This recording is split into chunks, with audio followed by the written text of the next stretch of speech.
Welcome back नाज़रीन, programme के सिलसिले को आगे बढ़ाएंगे। और सलीम साहब, अब बात यहां पर यह भी आ जाती है कि चले ठीक है, अक़वाम मुत्तहिदा का किरदार भी इसमें देख लें। वाज़े तौर पर उन्होंने अब आकर जो है वो गजा में जो कत्ल व गारत जारी है उसको नस्ल कुशी का नाम दिया है। दूसरी जानिब जो है वो आलमी अदालत इंसाफ के हवाले से तुर्किया के सदर ने वाज़े तौर पर कहा है कि उनको वहां तक ले जाने के लिए हिकमत अमली बनानी चाहिए। सर, इन इदारों की अब मौजूदा हालात के अंदर हैसियत रह क्या गई कि वो अरेस्ट वारंट भी जारी करते हैं लेकिन फिर भी कुछ नहीं होता, वो वाज़े तौर पर मजम्मत भी करते हैं, जंग रुकवाने की भी कोशिश करते हैं लेकिन फिर भी कुछ नहीं होता।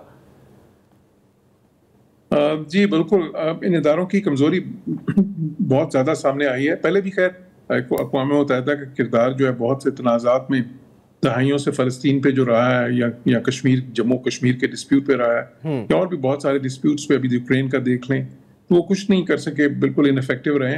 हालांकि जब ये बनाया गया था ये सारा अपैरेटस, खुसूसन जो यूनाइटेड नेशन सिक्योरिटी काउंसिल है, तो उसका मकसद ही ये था कि वो प्रिवेंट करेंगे कॉन्फ्लिक्ट्स को, या फिर अगर होंगे तो उनको रिजॉल्व करेंगे, और बड़ा एक ज़ाहिर है फिर परमानेंट मेंबर्स बनाए गए और फिर नॉन परमानेंट मेंबर्स, एक पूरा मैकेनिज्म है। फिर यूनाइटेड नेशन जनरल असेंबली जो है उसका अपने मैकेनिज्म्स हैं, फिर उसमें जो उसके रेजोल्यूशंस हैं कई बाइंडिंग होते हैं जो चैप्टर 7 के तहत हैं।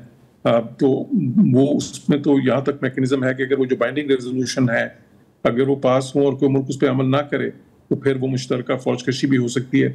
लेकिन हम ये देखते हैं कि ये सारी चीज़ें जो सी हैं, कोई पिछले बहुत से सालों में इसमें कोई अमल नहीं हो सका। आपने ICJ की बात की है, इंटरनेशनल कोर्ट ऑफ जस्टिस की, तो इंटरनेशनल कोर्ट ऑफ जस्टिस में तो ऑलरेडी उसने तो रूलिंग दी है अपनी, उस रूलिंग पे अमल कहाँ हुआ है। उसके अलावा जो इंटरनेशनल जो क्रिमिनल कोर्ट है ICC, उसने भी देखें, उसने चार्ज किया हुआ है नेतन्याहू को, उसमें भी सारी वो जो है ना एक उसकी भी रूलिंग्स हैं, लेकिन उस पर भी कुछ नहीं हुआ। तो इस वक्त ये है कि ये सारे जो पिलर्स हैं इस वक्त जो इंटरनेशनल ऑर्डर के, जिसको आप कह सकते हैं जो जंग अजीम दोम के बाद बनाए गए थे, वो पिलर्स जो हैं बिल्कुल इनफेक्टिव हो गए हैं, वो इस वक्त बेअसर हो गए हैं। और इसीलिए जो ये चीज़ थी कि यूनाइटेड नेशंस जो है या अक़वाम मुत्तहिदा जो है इसमें रिफॉर्म किया जाए, इसको कि उसकी एक वजह तो कि ये रियलिटी जो उनकी इस दुनिया की उसको ज़्यादा रिप्रेजेंट करे, क्योंकि उसके जो ये सारे जो बनाए गए हैं कि ये परमानेंट मेंबर्स हैं, ये नॉन परमानेंट हैं, ये इस तरह उनका जो यूनाइटेड नेशन, मिसाल तो यूनाइटेड नेशन जनरल असेंबली है जहाँ पूरी दुनिया के मुल्कों का वोट है, अच्छा उसके जो करारदाद हैं उसकी कोई इतनी हैसियत ही नहीं है।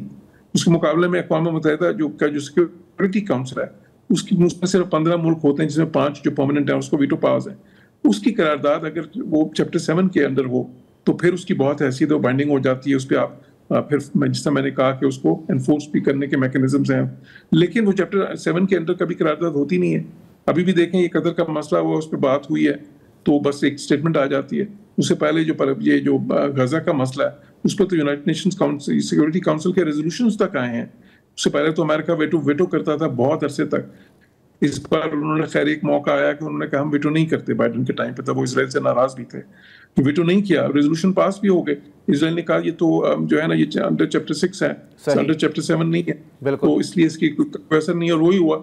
तो देखें इसराइलीज तो बहुत अरसे से वो तो कहते हैं वो तो यूनाइटेड नेशन, जिस तरह मैंने बताया उसको, वो कहते हैं यूनाइटेड नथिंग है।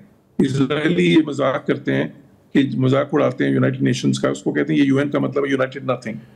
तो वो इसलिए इसको कुछ समझते नहीं है, क्योंकि वो ये जानते हैं कि जब तक उनको मगरिबी मुल्कों की वो सपोर्ट हासिल है तो उस वक्त तक जो है ना ये सारे इदारे उनका कुछ नहीं बिगाड़ सकते। बिल्कुल ऐसा ही है। बिल्कुल आज की दुनिया में इस चीज़ की बहुत ज़रूरत है कि ये सारा जो अपरेटस है, इंटरनेशनल जो डिस्पेंसेशन है, इंटरनेशनल ऑर्डर है, उसमें ये जो अपरेटस है जिसमें मुल्कों के दरमियान जो कॉन्फ्लिक्ट जो है प्रिवेंट किए जाएं या रिजॉल्व किए जाएं, और फिर जो इंसानी हकूक हैं उनकी जो खिलाफ वर्जियाँ, जिस तरह भी देखें अब तो वो जेनोसाइड की बात हो रही है, बिल्कुल इससे पहले भी हुई, मतलब ये तो जब उसमें इंटरनेशनल कोर्ट ऑफ जस्टिस में गया था उसकी रूलिंग में भी उसके बहुत करीब थी कि ये जेनोसाइड वाली कंडीशंस हैं।